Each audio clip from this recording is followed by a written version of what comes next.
ano man po yung estado natin sa buhay, lahat po tayo ay dumarating sa pag-aalala. At kung ano yung concern natin araw-araw, nagdudulot sa atin ng pag-aalala, pinababagal nito yung ating buhay, yung ating pagkilos. At kung meron tayong pagkakataon to become someone else for the day, para malabanan lamang ang pag-aalala, we are tempted to become one. Ngayon, bakit ba tayo dapat na magdesisyon na huwag magpatalo sa worry? Again, as my opening statement, pinababagal ito buhay natin at tayo ay ginagawa niyang walang silbi. Sa Matthew 6:25 and following, sabi ng Bible, kaya nga sinasabi ko sa inyo, wika ni Kristo, huwag kayong mabalisa sa inyong pamumuhay. Kung ano ang inyong kakanin, ano inyong inumin, kahit ang inyong katawan, kung ano inyong daramtin, wika niya, di ba mahigit ang buhay kaysa pagkain? Ibig sabihin, mas importante ang buhay kaysa pagkain, mas importante ang katawan kaysa sa pananamig. So which of you, wika niya, taking thought, that would add 1 cubit? Sino sa inyo papatotoo na nadagdagan ka ng taas sa iyong pag-alala? Why worry when we can pray? So isipin natin yung bunga o ibubunga ng pag-alala. Unahan natin, it costs us much more. Ang pag-alala po is absolutely useless. It would never dry a tear. It would not lift a burden, nor solve a problem. And worst yet, ang worry is harmful. Para itong buhangin na inilagay mo sa makina at it would not smoothen, it would not fabricate the machine because it would cause friction, sisira ng bagay. So worry would not lengthen your life. It would shorten our life. It would not make us live longer. Ang pag-aalala po ay naglilibing ng pagkapala na nasa paligid natin at nagtataboy ng katawaan. Worry blinds everyone. Tinatakpan ng pag-aalala yung biyaya na nakalaan sa atin, yung magagandang bagay. Again, lahat po tayo ay biktima. Lahat po tayo ay prone to worry. And worry steals strength. It's contagious. Alala isa, nadami ka, nakita lang, nag-aalala ka, nandami ka pa. And it spreads gloom anywhere. Again, worry would take the joy out of today and the strength of tomorrow.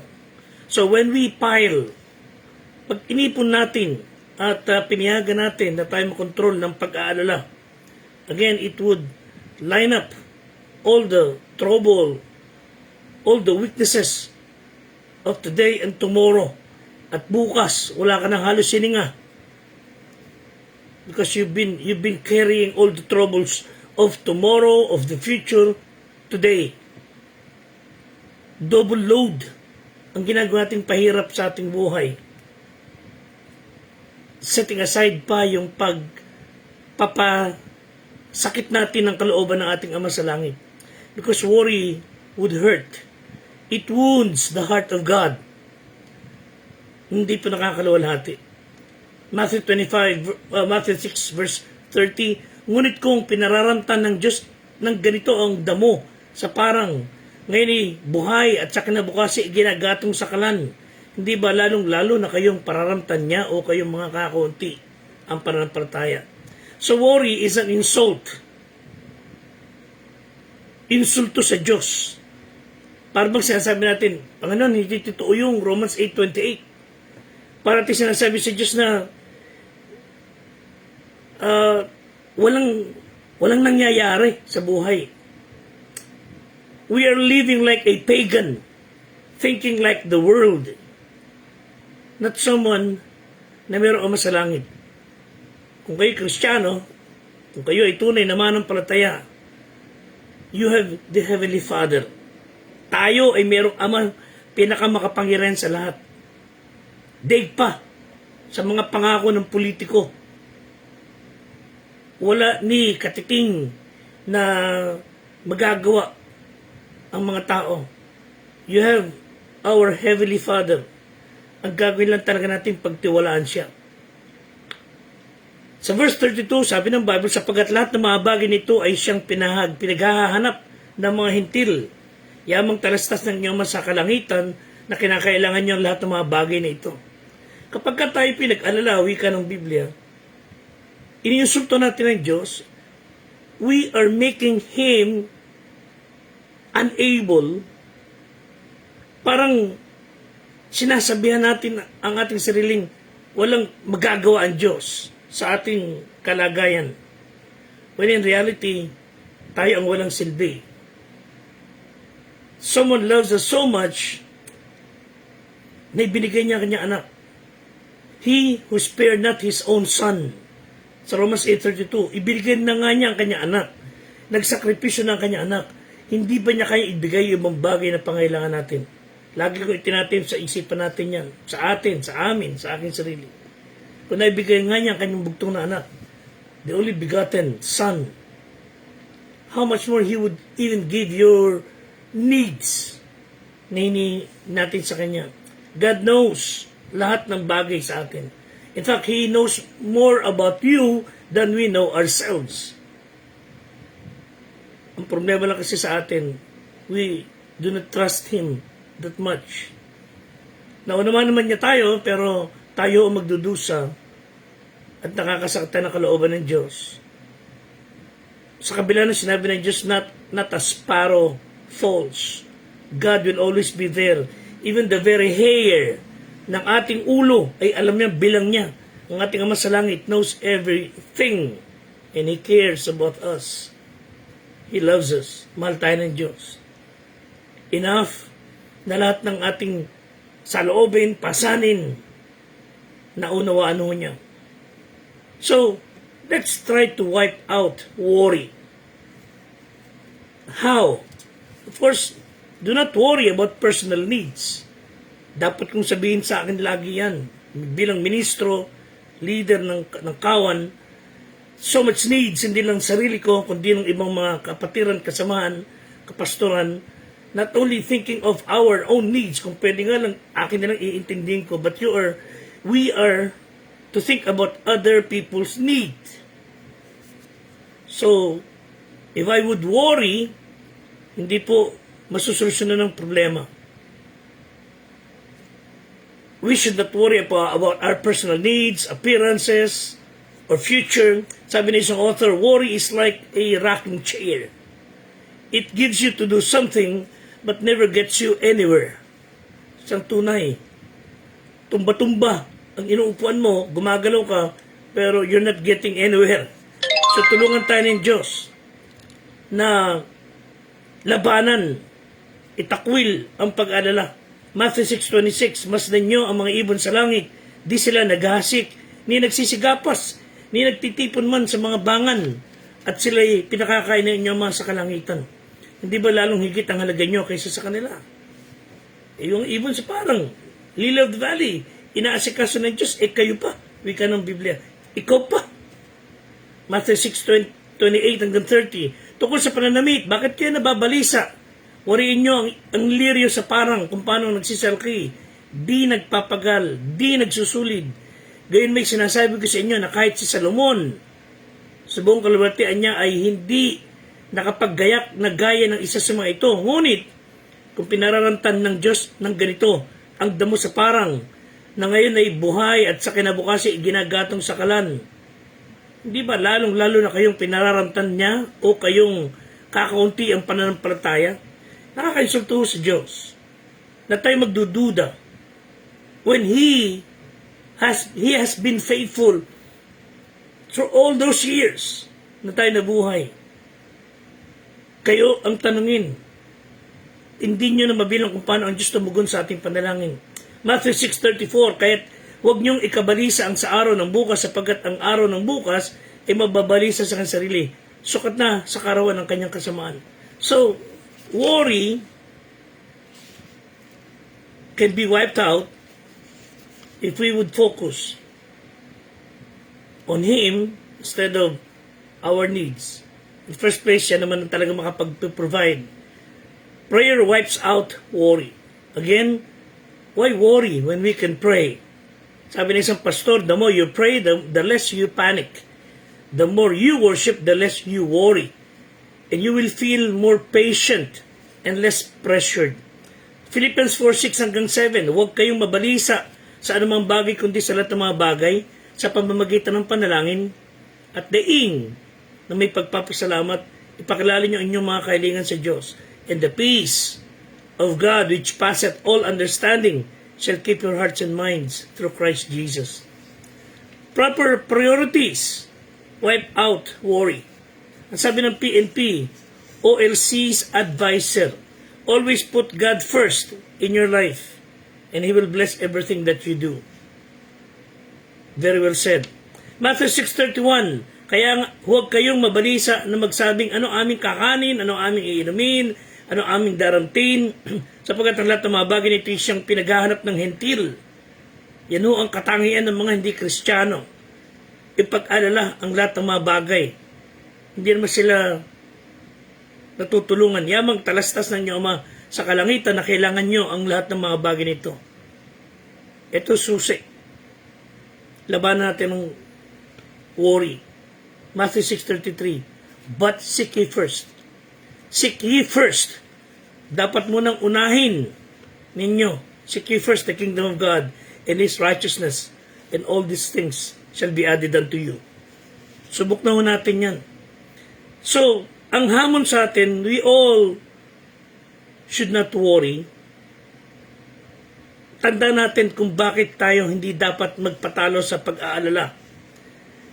Dahil ang Diyos po na nangako will fulfill His promises. Nag-aalala tayo because of so many needs when God knows everything that you need. And He will provide kung ito makakalaw natin sa Kanya. In fact, He would even give you the best. What we want is good. Some people want better. But God wants to give you the best. Matthew 6:25 hanggang 34. Dito natin pag-usapan saglit pa. How we could wipe away worry and then eventually found peace. Tandaan nyo yung emphasis ng worry. Ito binibigyan din ng pag-aalala. And Jesus mentioned 5 areas wherein we should not worry. 1, finances. When you worry about your finances, tayo, lahat, of course, nagiging biktima dyan, it's somehow a way of saying that money is controlling us and trusting it than trusting God. Pag nag-alala tayo, saan kami kukwento, nag-alala ka, wala kang tiwala sa Diyos, you're not even prayed about it, you are making money controlling us when God knows your need. Not only finances, but the food. Sinong magsasaka ang magpapakain na kanyang mga manok, alagang hayop, napababayaan niya ang kanyang mga anak? Wala pong ganun na matino. God who created everything, God created everything and takes care of them. He will take care of us. Siya lumikha sa atin, He will take care of us. Kung ibang bagay nga na asikaso niya, na papamahalaan niya, ikaw pa. Siya na may likha sa atin will know how to run it. Matthew 6:27, we are also told not to worry about our fitness. Hindi ko sinabing magsayang na tayo ng wala sa lugar, gluten, hindi ho. Sabi ng Bible, which of you, by taking thought, can add 1 cubit? Nag-alala kayo? Hindi nga kayo nadagdagan ng taas? Iba nga pinag-aalala ilong nila, pinagawa. Nag-alat sa mukha na pinagawa. Kamukat-mukat, hindi na makilala kung sino siya. Pag napunta pa sa mga bogus na doktor, nawasak pa mukha mo, ginasusan mo na. So, we worry about our fitness. Sabi ni isang Bible scholar, ang primary lesson na gusto ni Kristo maitawid sa atin when He said, hindi ka nga nadagdagan ng sukat o ng taas sa pag-alala mo. He was telling us, pag nag-alala ka, your life will never be lengthened. Iikli pa nga ang buhay mo pag aalala mo because you're being stressed. Worry will shorten your lifespan. Sa verses 28 to 31, diyan tayo babasahin. Also, we are worry giving emphasis na tayo dapat mag-alala sa fashion. Pati pananamit. Bakit siya? Mas magandang damit niya kaysa sa akin. We spend more on fashion to impress others with money we do not own. So if God makes the grass, dinadamitan niya ang kalikasan, inaasikaso niya mga bagay, lalo na tayong kanyang anak. So, He will take care of us. Pagtiwalaan lang natin ang Diyos. We worry about the future. Sa verse 34, sabi ng Panginoon, take therefore no thought for tomorrow. For tomorrow shall take thought for the things of itself. Sapat na yung araw na ito. So the emphasis of worry is, ito, imungod yung mukha mo sa finances, sa future, sa fitness, sa food, imungod yung mukha natin doon. Tayo naman, naglilimahid ang mukha natin ng puro pag-alala. And secondly, not only the emphasis of worry, the evils of worry. Again, worry is absolutely harmful. Bakit? It would lead to evil. Psalm 37:7-9. Rest in the Lord and wait patiently for Him. Fret not thyself because of him who prospereth in his way, because of the man who bringeth wicked devices to pass. Cease from anger at bayaan mo ang puot. Do not welcome it. Huwag kang mabalisa, yea, maghatid lang sa iyo ng paggawa ng kasamaan. For evildoers shall be cut off, but those that wait upon the Lord shall inherit the earth. Worry is harmful. It could lead to physical problem. It would lead us to do the same thing, harmful things, physiologically. Kung paano, again, yung sand would destroy the machine. It will wear us down. Worry is harmful. It would dadamayan pa yung iba pababa. Harmful to other people, harmful to your family members. So, tayo ba yung, do you like to be around people who worry all the time? Ang hirap kasama yung nakasinghal, nakasimangot, nakaangil, nag-aalala palagi. At yung mga ganun tao, talagang pinasasaya ang paligid pag lumayas sa tabi mo. It would make your day bad. But if they would stay away from you, it would brighten the room. So people who worry, talagang kahabag-habag.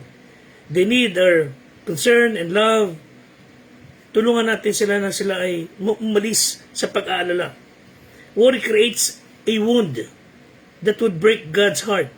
Matthew 6:30, there is a small phrase na sinabi, ye of little faith.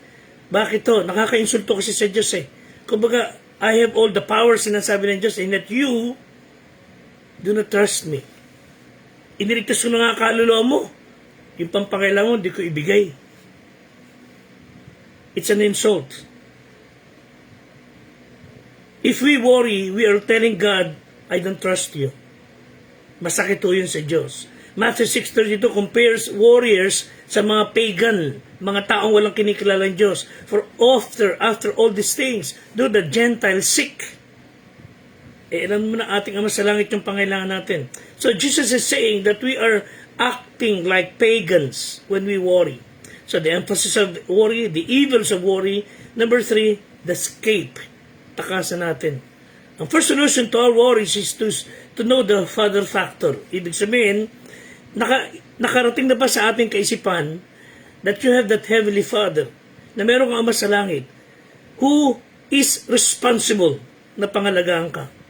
Naunawaan ba natin na siya lumikha sa iyo, lahat ng bagay, yung naman kailangan mo, din niya may bibigay? Think of Father factor. Hindi kanya pagbabayaan. Romans 8:31-32, ano ang ating sasabihin sa bagay nito? Kung ang Diyos ay kaampi natin, kung ang Diyos, if God be for us, who can be against us? Siya na hindi ipinagkait ng kanyang sariling anak, kundi ibinigay dahil sa ating lahat. Bakit naman hindi niya ibibigay sa atin ng walang bayad ang mga bagay? You see, ibinigay nga niya kanya anak. He sacrificed ultimately.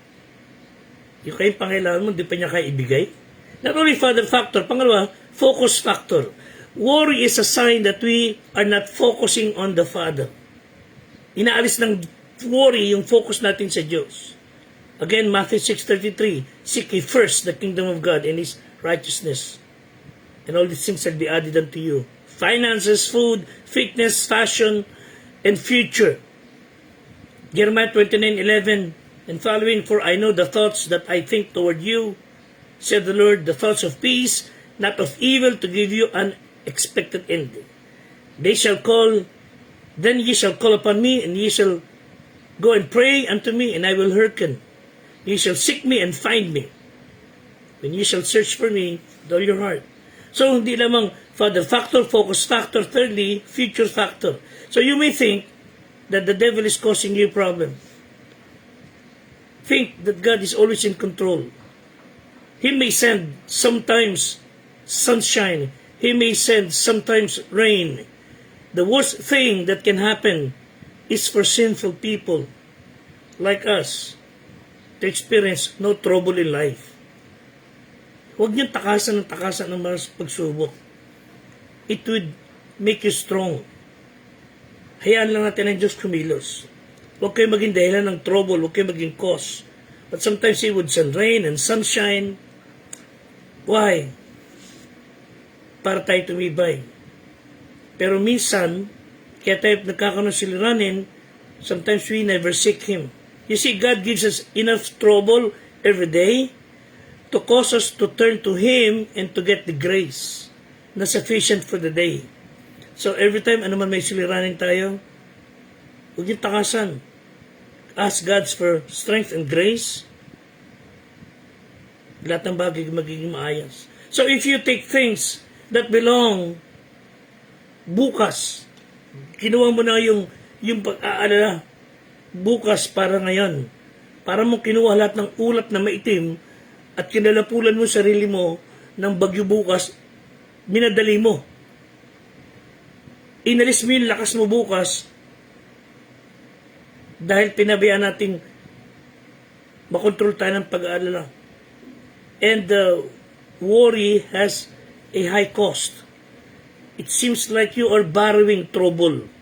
First, worry pulls tomorrow's clouds over today's sunshine. Ang ganda ng panahon ngayon, pero dahil nag-aalala ka, para mo kinuha yung ulap na punong-puno ng bagyo. Secondly, worry steals our strength.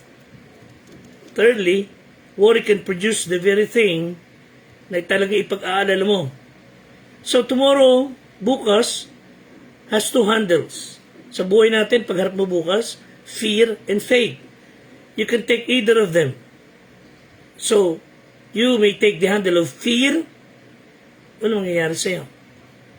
Or, take the handle of faith and tell yourself, God is my Father, I would not break His heart, I would not worry. And trust Him with all your needs. Again, leave the future in God's hand. Taking the joy of today and the strength of tomorrow,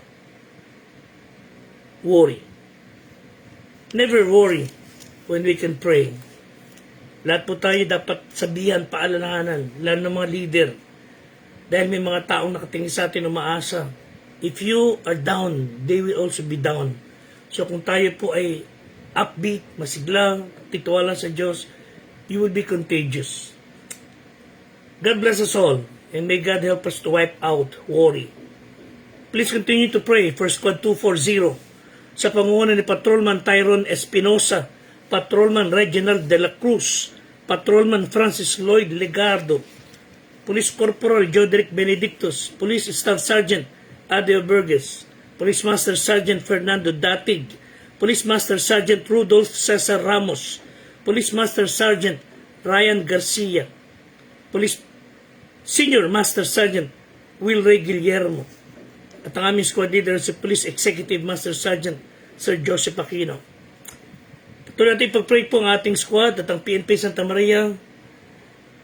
As we pray for you, God bless us all. You stay safe until next time. Salamat po.